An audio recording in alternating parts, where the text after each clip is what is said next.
आज का जो हमारा चैप्टर है कौन सा है? जफर गोरखपुरी। कौन? जफर गोरखपुरी। गोरखपुरी जो है यूपी में पड़ता है, उत्तर प्रदेश यूपी में ही आता है। कहाँ? यूपी में, उत्तर प्रदेश में पड़ता है जफर गोरखपुरी। और इस चैप्टर में ये क्या लिखे हैं? दोहा लिखे हैं। क्या लिखे हैं? दोहा। दोहा का जो हम तशरीह नहीं किए हैं, इंशाअल्लाह कल के चैप्टर से पहले हम तशरीह करके बता देंगे, ठीक। और ये कैसे शायर थे? बड़े ही अदब व एहतराम वाले शायर थे, अच्छे शायर थे। इनका नाम भी बड़े अदब व एहतराम के साथ लिया जाता था। किनका? जफर गोरखपुरी का, ठीक। और जफर गोरख वह न सिर्फ कामयाब शायर हैं बल्कि वह फिल्मी नगमे भी लिखे हैं। फिल्मी नगमे भी लिखे हैं। कौन? जफर गोरखपुरी। वो फिल्मी दुनिया में भी काम किए हैं। उसके बाद जो है जफर गोरखपुरी की पैदाइश कब हुई? 5 मई 1935 ईस्वी। 5 मई 1935 ईस्वी में किनकी पैदाइश हुई? जफर गोरखपुरी की। और वो कहाँ पैदा हुए? उत्तर प्रदेश में। उसके गांव का क्या नाम था? बेदौली बाबू गांव। बेदौली बाबू गांव, याद रहेगा। उनके गांव का क्या नाम था? बेदौली बाबू गांव। आसान है। ये उत्तर प्रदेश गोरखपुर में ही पड़ता है, ठीक है। तो तहसील पड़ जाता है कहाँ? गोरखपुर। तहसील कहाँ पड़ता है? बांसगांव तहसील के बेदौली गांव, ठीक। उनकी शायरी के सबसे बड़ी खुसूसियत क्लासिकल शायरी और जदीद शायरी के साथ किए गए हैं। उनका तजुर्बा खूबसूरत है। उनका तजुर्बा खूबसूरत मिलान है, ठीक है। उनका जो तजुर्बा था लिखने का, पढ़ने का, वो बड़े ही खूबसूरत था और बड़े ही अच्छे से लिखा करते थे वो। कौन? जफर गोरखपुरी। जफर गोरखपुरी शायरी के अब तक 7 मजमुए लिखे हैं। कितने? 7 मजमुए लिखे हैं। सबसे पहला कौन सा है? तीसा। क्या है? तीसा। और दूसरे में क्या है? वादी संग, ठीक। और तीसरे में वादी संग तो दूसरे में हो गया। और तीसरे में क्या है? हाँ, गो खरो के फूल। गो खरो के फूल। और चौथे नंबर में चिराग चश्मे तर। चिराग चश्मे तर। और उसके बाद 5 नंबर में आर पार का मंजर। 5 नंबर में आर पार का मंजर। और 6 नंबर में जमीन के करीब और हल्की ठंडी हवा। जमीन के करीब और हल्की ठंडी हवा। यह इनका क्या है? मजमुआ है। किनका? जफर गोरखपुरी का, याद रखना। और इनका मजमुआ का जो नाम है ना, सब मुसन्निफ से अलग है। सब मुसन्निफ से अलग है। सबका मिला जुला है, हम शक्ल। लेकिन इसका जो है, ये मजमुआ जो है, दोहा का मजमुआ या शायरी मजमुआ, ये सबसे अलग है। क्या? तीसा। तीसा, वादी संग, गो खरो के फूल, चिराग चश्मे तर, आर पार का मंजर, जमीन के करीब और हल्की ठंडी हवा। और हल्की ठंडी हवा, ये उनके मजमुआ का नाम है, याद रखना, ठीक। और बच्चों के लिए भी 2 मजमुए लिखे हैं। कितने? 2 मजमुए। किसके लिए? बच्चों, छोटे छोटे बच्चों के लिए 2 मजमुए लिखे हैं। सबसे पहला देख, बच्चे के जैसा नाम भी है।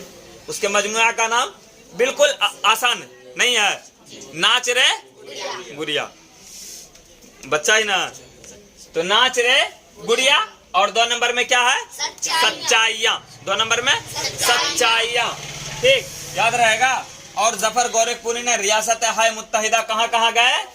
सऊदी अरब। कहाँ? अमेरिका और सऊदी अरब, 2 जगह, अमेरिका और सऊदी अरब। और मुत्तहिदा इमारत के दौरे के लिए गए थे। कहाँ? हाँ, दौर किए हैं, वहां का भी दौर किए हैं, यानी वहां भी वो गए हैं, ठीक। उनकी शायरी फिराक गोरखपुरी, फिराक भी था, एक मुसन्निफ है। और फिराक गोरखपुरी कहाँ के हैं? उन्हीं के गांव के हैं। और फिराक गोरखपुरी के साथ ही उनकी शायरी शुरू होती है। किनके साथ? फिराक गोरखपुरी के साथ। किनका शुरू होता है? तो जफर गोरखपुरी का। यानी दोनों फ्रेंड होंगे, दोस्त होंगे, तो उसी के साथ इनका जो है अक्सर शायरी हुआ करता था, अक्सर। तो ये छोटा सा चैप्टर है, इसको याद कर लेना है। इसमें याद करने का चीज बस 2-3 चीज है। एक तो सबसे पहले कि फिल्मी दुनिया में काम करने वाले कौन है, मुसन्निफ का क्या नाम है, तो जफर गोरखपुरी है। और उसके बाद जो है उनकी पैदाइश कब हुई, तो 5 मई 1935 ईस्वी। कब? हाँ, 5 मई 1935 ईस्वी को। कहाँ हुई, तो उत्तर प्रदेश में। कहाँ? उत्तर प्रदेश में। उसके गांव का क्या नाम है? बेदौली बाबू गांव। क्या नाम है? बेदौली बाबू गांव। और किस तहसील में पड़ता है, तो वह तहसील पड़ता है बांसगांव। गोरखपुर बांस गांव में ही वाक़ है बेदौली बाबू गांव। ठीक, तहसील समझते हो, प्रखंड को कहा जाता है। तहसील किसको कहा जाता है? प्रखंड को तहसील कहा जाता है। ठीक, उसके बाद उनकी शायरी की सबसे बड़ी खुसूसियत क्या है कि उनके शायरी में क्लासिकल पाया जाता था। क्या? क्लासिकल और जदीद शायरी के साथ साथ किए गए उनका मिलान है। क्लासिकल के साथ साथ जदीद शायरी क्या करते थे, यानी नया शायरी, और उसके अंदर बेहतर मिलान क्या करते थे, खूबसूरत अशार पढ़ा करते थे। जफर गोरखपुरी के शायरी के अब तक कितने मजमुए शाये हुए हैं? 7 मजमुए। कितने मजमुए शाये हुए हैं? 7 मजमुए। वो 7 मजमुआ ये नंबर 22 है। एक मजमुआ जो है वो छूट गया है, वो अगर आगे आ गया तो हम बता देंगे। ठीक, तीशा, वादी संग, गोखरों के फूल, चिराग, चश्मे तर, और पार का मंजर, जमीन के करीब और हल्की ठंडी हवा। जमीन के करीब और हल्की ठंडी हवा। ठीक, ये 7 मजमुआ हो गया जो कि वो दोहा और शायरी लिखा करते थे। ये 7 मजमुआ उनका है। और वो जो है 2 मजमुआ और लिखे हैं जो कि छोटे छोटे बच्चों के लिखा करते थे। तो वो 2 मजमुआ का क्या नाम है? नाच रे गुड़िया, और दूसरा क्या है? सच्चाइयाँ। बच्चों के अंदर सच्चाई पाई जाती है। गौर किए हो? कभी तुम देखे होगे पुलिस वाला आता है ना तो बच्चे से पूछता है, बाबू क्या हुआ था यहाँ पे? तो सर ऐसे ऐसे फलना ने फलना को गाली दिया, फलना ने फलना का सामान चुराया, फलना ने फलना का घर तोड़ा। और बच्चे की गवाही मानी जाती है क्योंकि बच्चा हर वक्त सच बोलता है। बच्चा क्योंकि उसको ये अक्ल नहीं है कि हम सच बोल रहे हैं तो मेरे ऊपर क्या आएगा, कौन वबाल आने वाला है मेरे ऊपर या मेरे गार्जियन के ऊपर, उसको वो पता नहीं। बस वो इतना जानता है कि हम फला चीज देखे हैं, हम वही बताएंगे। तो बच्चे के अंदर सच्चाई पाई जाती है। इसलिए ये 2 जो मजमुआ लिखे हैं, एक तो बच्चा जो है गुड़िया के साथ खेला जाता है, गुड़िया के साथ खेलते हैं, इसलिए उसके मजमुआ का क्या नाम हो गया? नाच रे गुड़िया। और दूसरा सच्चाई पाई जाती है बच्चों के अंदर, तो इसलिए क्या लिख दिए? सच्चाइयाँ। उनके मजमुआ का नाम है सच्चाइयाँ। आसान है। ये 2 चैप्टर हमको उम्मीद है कि नहीं भूलोगे, ये तो याद रहेगा। नहीं रहेगा? नाच रे गुड़िया और सच्चाइयाँ। बाकी ये 7 मजमुआ है, इसको थोड़ा सा माइंड में फिट करना है ताकि याद रहे, एग्जाम में अगर आ जाए तो आसानी के साथ हम हल कर सकें। ठीक है, ये छोटा सा चैप्टर है। बस आज बिल्कुल छोटा है। कल का एक लास्ट चैप्टर है, वो भी छोटा रहेगा। जब वो चैप्टर क्लियर हो जाएगा तो हम कोशिश करेंगे कि मॉडल पेपर भी सामने लाएं, बाकी किस तरह एग्जाम दिया जाता है वो भी सामने लाएं। ठीक है, उसको तो आप थोड़ा लेट लाएंगे, लेकिन उससे पहले हम उसको खंडन को लाएंगे ताकि उर्दू लिखना बेहतर आ जाए। उर्दू लिखना क्योंकि लमसम अभी 1.5 महीना टाइम है, 1.5 महीना है ना। अगर तुम लोग क्लास कंटिन्यू बेहतर से करोगे, हमको उम्मीद है कि इस 1.5 महीना में इतना बेहतर लिखना सिखा देंगे। अगर जिंदगी में कभी कहीं जाओगे, लिखने का नौबत आएगा ना, तो मेरा नाम जरूर याद आएगा कि फला जगह पढ़े था और उसने लिखना सिखाया था। लेकिन सबसे बड़ी बात यह है कि क्लास को समय से अटेंड करना होगा। तब एक दिन मिस करोगे भैया तो छूट जाएगा, तो हमको बाद में गाली दोगे कि आप ये नहीं।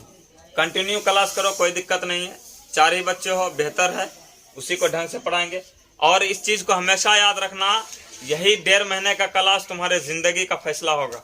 इसलिए कि क्वेश्चन आंसर तो सुन के पढ़ के साथ में मिल के बुलवा लेते हैं तो कुछ ना कुछ याद हो जाता है, लेकिन लिखने नहीं आएगा।